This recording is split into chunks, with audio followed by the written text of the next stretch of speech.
Victor Hugo was born in Besançon, France, on February 26, 1802, to General Joseph Leopold Hugo and Sophie Trebuchet. At this point in time, the French Revolution had run its course and Napoleon was beginning to take power. Meet Hugo's father, Joseph Leopold Hugo. He fought in Napoleon's citizen army where he became quite distinguished.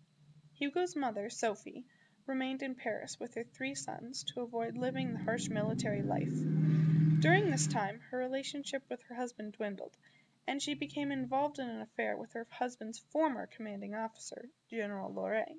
General Loret became a wanted man for plotting Napoleon's demise, a crime which he was unfortunately executed for in 1812. In the meantime, Sophie allowed him to hide with her family, and he became Hugo's father figure and teacher. In 1811, when Leopold discovered his wife's affair, he sued her for divorce, even though he had had an affair of his own with a nurse while he was away. Victor Hugo was an excellent student who was talented in every academic area, but he discovered that his greatest passion and talent was writing. At age 17, he had already won a national poetry contest held by Académie Française. At this time in France's history, Napoleon had become too threatening to the rest of Europe, so the rest of Europe band together to defeat him and re-establish France's monarchy. In 1815, France became a constitutional monarchy with King Louis XVIII on the throne. In 1821, Hugo's mother died. Victor refused to receive any money from his father and lived in hopeless poverty for a year.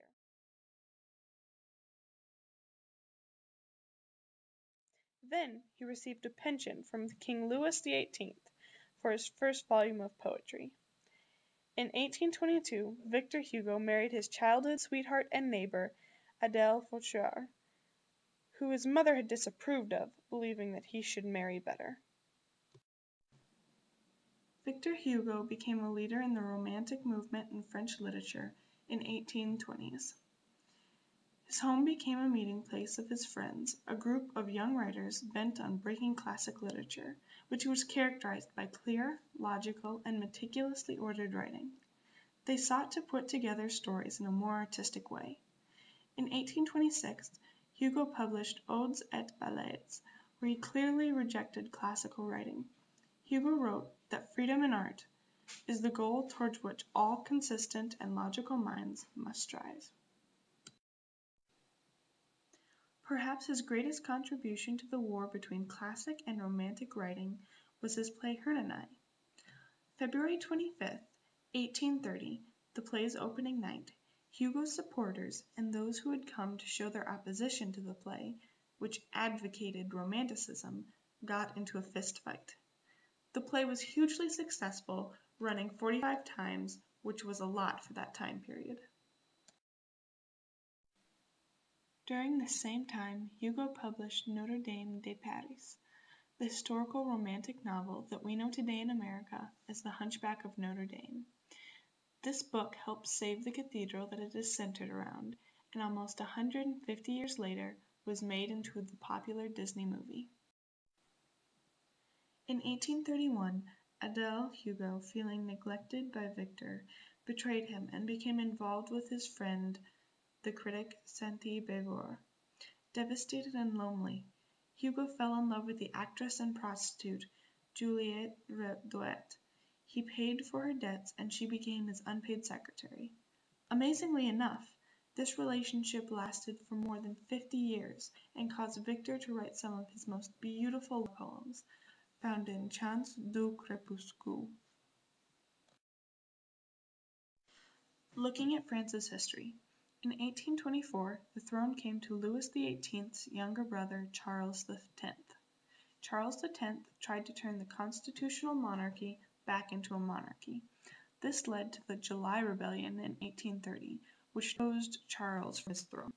The Chamber of Deputies set Louis Philippe I on the throne, whose reign ended in an uprising in 1848. At this time, Louis Napoleon became president of the Second French Republic. In 1841, After several failed attempts, Victor Hugo was elected in the Académie Française. The Académie Française is a group of studied individuals that are the authority on the French language. In 1845, he became a peer of France, a rather exclusive group with much prestige. In the 1840s, Victor Hugo's writing began to change as he led in the realistic naturalistic era in French literature. The failure of several of his plays, including Les Bourgeois in 1843 and the death of his daughter, as well as his growing involvement in politics, played a role in this fluctuation. His writing now began to portray joy as well as suffering and hardship, and often focused on social and political issues. Victor Hugo was initially a supporter of Louis Napoleon and was elected as a deputy of the Constitutional Assembly in the Second Republic of France. However, on December of 1851, Louis Napoleon dissolved the Constitutional Assembly and was proclaimed president with full powers by a plebiscite. Victor Hugo, no longer a supporter of Louis Napoleon, tried to rally the people to fight back against Napoleon. His attempts failed and left many dead. He only escaped with the help of his mistress, Juliet, who sheltered him and organized his escape from France. In 1852, Louis Napoleon declared himself Emperor Napoleon III. Victor Hugo declared that he would not return to France while Emperor Napoleon III was in power, and settled in Jersey, then in Guernsey with his family and Juliet. From Guernsey, Hugo began to publish Les Chalmites, an anti-Napoleonic volume. This volume became illegal in France, but was smuggled in and became widely popular. During his time in Guernsey, Hugo published his greatest work in 1861, Les Miserables. Victor Hugo had started his masterpiece in 1845 and began to think about it even earlier. He recalls an event that he witnessed on the streets of Paris that helped to inspire the ideas of the story. A poor, raggedy, starving man was being arrested for stealing a loaf of bread. As all this was happening, a lavishly decorated carriage pulled aside, with an ornately dressed woman inside, with the most expensive clothes on. She took no notice of the hungry man looking up at her. In Hugo's own words, the man was a spectre of misery, the ghostly forewarning in full light of day, in the sunshine of the Revolution, still plunged in the shadows of darkness, but emerging from them the moment he became aware of her existence, while she remained unaware of his. A catastrophe was inevitable.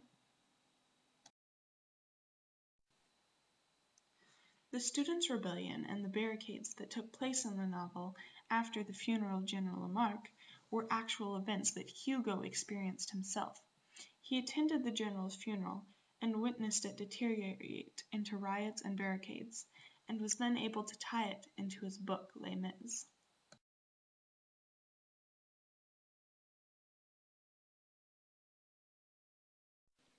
The book was outlawed by the government, torn apart by critics who said it was overly sentimental, but it was an instant success with the public. By infusing his own experiences into the story, he created a novel that was able to touch any person. Victor Hugo wrote, "I don't know if it will be read by everyone, but it was meant for everyone." The musical that was adapted from the book became the world's longest-running musical, which is played all over the world, even today, and has been seen by over 60 million people. After the fall of the Empire and Napoleon III in 1870, Victor Hugo returned to Paris, France, where he served on the Senate until his health made him retire to live in Guernsey. He died here in 1885 at the age of 83. He wanted his funeral to be simple and requested to be buried in a pauper's coffin. Over 3 million people came to the funeral of Victor Hugo, one of France's greatest men, whose life left a mark on France's literary and political history, and whose legacy lives on through his work. today.